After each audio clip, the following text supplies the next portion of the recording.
Love, an assurance of devotion, attachment, adoration, loyalty, passion, all words to describe love. So, how do you recognize love? Love is going to come from the individual. It's going to come from you. And it's in line with whatever you need or want, not what someone else necessarily wants. But this is the individuality that exists within love. But love is based on relationships. So with that, there is also a need for reciprocity. Reciprocity works in two directions. Whatever you give, you shall receive. Should that not be the case? Well, how do you actually make that happen? Well, there are 5 love languages. Language is a way in which you communicate, and love is no different in that it requires communication in order for reciprocity to actually happen.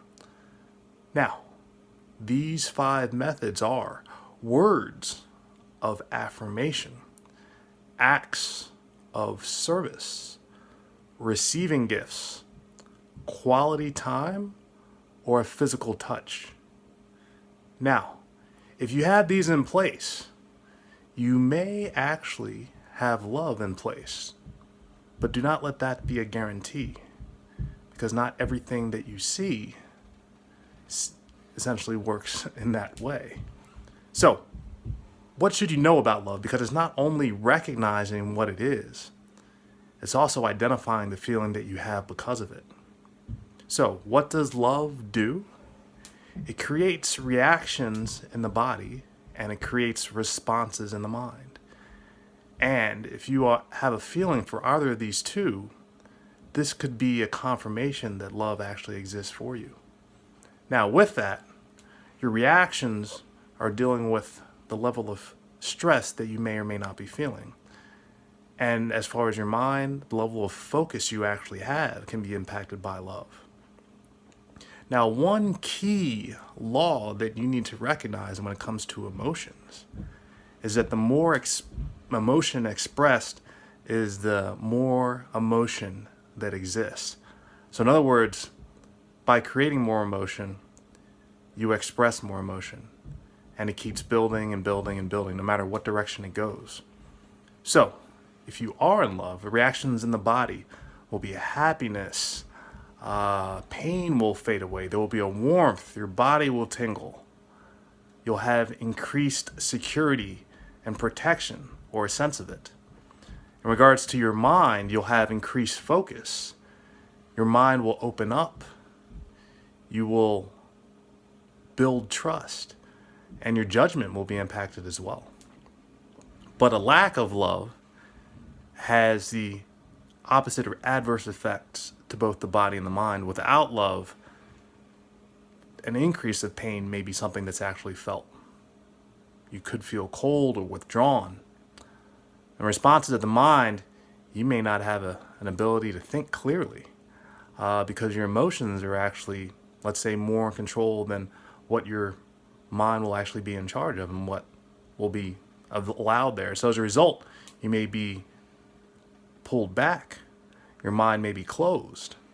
So with all of those things in place, the response and the reaction that your body and your mind exhibit truly indicate whether you are in love or not. Now, how do you establish love? Well, remember, love is based on relationships.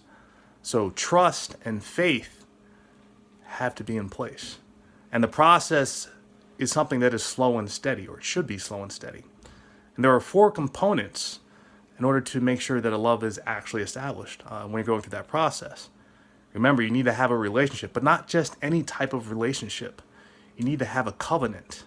And a covenant is stronger than a contract. A contract begins and ends based on a period of performance, but a covenant is something much deeper, much longer lasting.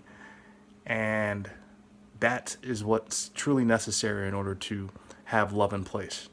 Now, as far as behavior and negotiation, behavior requires the reciprocity test. So, in other words, is reciprocity being exhibited on both sides? If it is not, then that may be a telltale sign that behavior is also not matching up on both sides. In regards to negotiation, how does compromise work? It should not be one-sided. It should be balanced. So, in order to establish love, you need a covenant in place, and the behavior and the negotiation both need to match up. Now, where do you begin?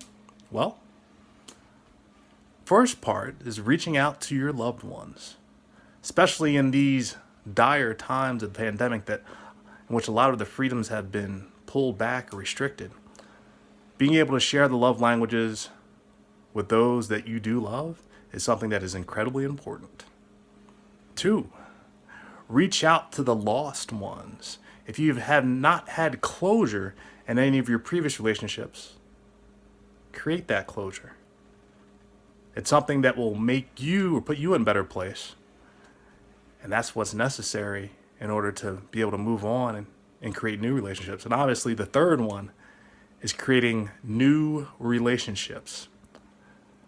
You need to make sure you establish relationships with those in which you have not met yet. And you can do that with a simple smile.